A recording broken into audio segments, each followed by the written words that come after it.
जागतिक चिमणी दिवसानिमित्त मी प्राण्यांच्या सभेत उपस्थित आहे. चला तर मग बघूयात ते काय म्हणतायत. आज भरली होती प्राण्यांची सभा.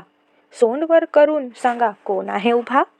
प्राण्यांच्या सभेला गर्दी होती फार.